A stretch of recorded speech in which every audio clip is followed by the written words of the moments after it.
দর্শক আসসালামু আলাইকুম, স্বাগত জানাচ্ছি আমার কথা শুনবার জন্য বিএনপির সিনিয়র নেতা রুহুল কবির রিজভী। তিনি আজকে একটি মন্তব্য করেছেন। তিনি বলেছেন শেখ হাসিনা ওসামা বিন লাদেনের খালাতো বোন। এরকম আরও অনেক কথা বলেছেন তিনি। এখন বিষয়টা হচ্ছে শেখ হাসিনা লাদেনের খালাতো বোন কেন কথাটি তিনি বললেন, তার পুরো যদি আমরা বক্তব্যটা শুনি তাহলে একটু ক্লিয়ার হয়ে যাবে। আসেন একটু বক্তব্যটা শুনি আগে তার। শেখ হাসিনা কোথায় পালিয়ে আছে? পার্শ্ববর্তী দেশে। কিন্তু দেশে কোথায় আছে ওখানকার প্রধানমন্ত্রীও বলে না, কেউ বলে না। এখন শেখ হাসিনা হয়ে গেছে ওসামা বিন লাদেনের খালাতো বোন। ওসামা বিন লাদেন কোন গুহায় থাকতো, কোন পাহাড়ে থাকতো কেউ যেমন জানতো না, মাঝে মাঝে ভিডিও বার্তা দেয়, ঠিক শেখ হাসিনা এখন ওসামা বিন লাদেনের একেবারে কাজিন হয়ে, খালাতো বোন হয়ে এখন তিনি ভিডিও বার্তা দেয়। ভিডিও ভাইরাল হয়েছে, গোয়েন্দা সংস্থা এটা ফ্যাক্ট চেকিং করেছে, এটা ফরেনসিক চেকিং করে দেখেছে, এটা সত্য। এটা শেখ হাসিনার বক্তব্য যে কদিন আগে প্রধানমন্ত্রী ছিল সে কি করে বলতে পারে তার নামে মামলা, এবং এই মামলা যারা দিয়েছেন তিনি বলছেন এই 227টি মামলা আমার নামে দিয়েছে, এই 227 জনের হত্যা নিশ্চিত হলো। উনি হত্যার হুমকি দিচ্ছেন। আপনি এত শিশু, এত কিশোর, এত তরুণ, এত শ্রমিক, এত রিক্সাওয়ালার রক্ত পান করার পরও আপনার পিপাসা মেটেনি, আপনার তৃষ্ণা মেটেনি। আপনি পার্শ্ববর্তী দেশ থেকে আপনার বিরুদ্ধে আপনার খুন, আপনার রক্ত পান, আপনার এত কিছুর পরেও আপনার নামে মামলার কথাতে আপনি জীবন কেড়ে নিতে চাচ্ছেন। দর্শক বক্তব্যটা শুনলেন।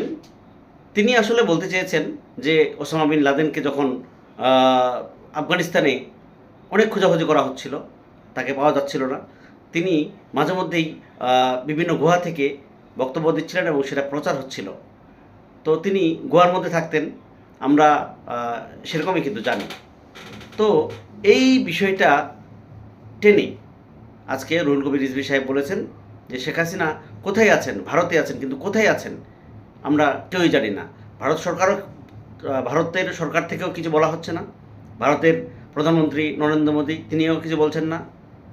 তো স্বাভাবিকভাবে প্রশ্ন আসছে যে শেখ হাসিনা কোথায় অবস্থান করছেন। কিন্তু তিনি যে বক্তব্যগুলো দিচ্ছেন সেগুলো সত্য বক্তব্য।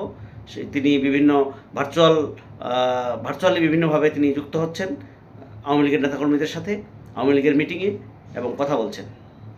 তিনি হুমকি দিচ্ছেন, দেশের প্রতি হুমকি দিচ্ছেন তিনি।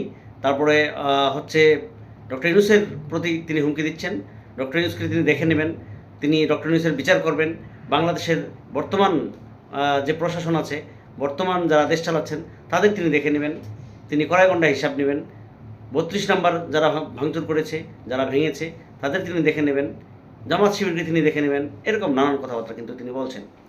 এখন বিষয়টা হচ্ছে যে আমরা একটি বক্তব্য শুনেছি, ইতিমধ্যে দেখেছি। সেটা হচ্ছে প্রধান উপদেষ্টা একটি সাক্ষাৎকার দিয়েছেন বিদেশি একটি গণমাধ্যমকে। সেই গণমাধ্যমে কিন্তু প্রধান উপদেষ্টা বলেছেন যে মোদিকে যখন প্রশ্ন করা হয়েছে, মোদিকে যখন তিনি জিজ্ঞেস করেছেন যে শেখ হাসিনা যেভাবে কথা বলছেন, এটা এই অ্যাক্সেসটা তাকে দেওয়া হচ্ছে কেন, এটা বন্ধ করতে হবে।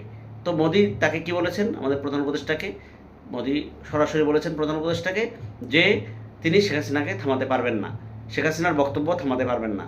তার মানে কি, ইন্ডিয়া, ভারত চাচ্ছে, পরিকল্পিতভাবেই চাচ্ছে যে এই একটা অস্থিতিশীল অবস্থা বাংলাদেশে থাক, এটাই কিন্তু ভারত চাচ্ছে সবসময়।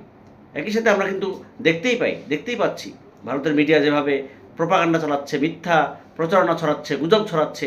প্রতিদিন ভারতের গণমাধ্যমগুলো বাংলাদেশের সরকারকে নিয়ে, সেনাবাহিনীকে নিয়ে, ডক্টর ইউনূসকে নিয়ে, জামাত শিবিরকে নিয়ে, বিএনপিকে নিয়ে যেভাবে মিথ্যা প্রোপাগান্ডা ছড়াচ্ছে, তাতে এটা পরিষ্কার যে তারা আসলে এই বাংলাদেশ চায় না।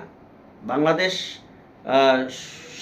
বাংলাদেশে শান্তি প্রতিষ্ঠা হোক, বাংলাদেশ শান্তিতে থাক, এটা কিন্তু তারা কোনোভাবেই চাচ্ছে না।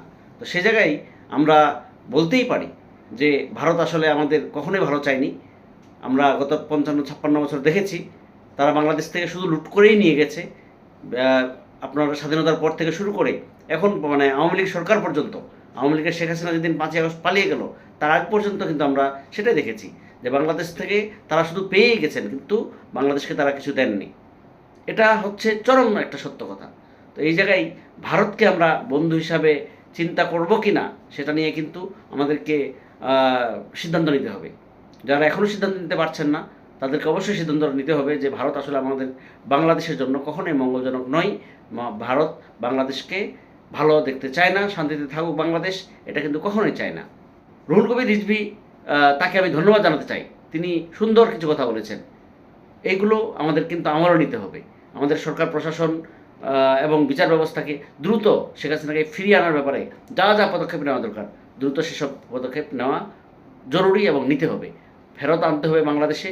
এবং তিনি যে অপরাধ করেছেন, বাংলাদেশের সেই গত 15-16 বছর ধরে যে অপরাধগুলো করেছেন, জুলাই আগস্টে যেভাবে তিনি মানুষকে হত্যার নির্দেশ দিয়েছেন, গত 15-16 বছর যেভাবে নিপীড়ন নির্যাতন চালিয়েছেন, গুম করেছেন, এগুলো সব বিচার হওয়া উচিত এবং বিচার হতে হবে। এই জায়গায় আমরা এক, এবং এখানে আর কোনো কথা নেই, জাস্ট দাঁড়িয়ে কমা ফুল স্টপ এখানে। এখন এ পর্যন্ত। আল্লাহ হাফিজ, আসসালামু আলাইকুম।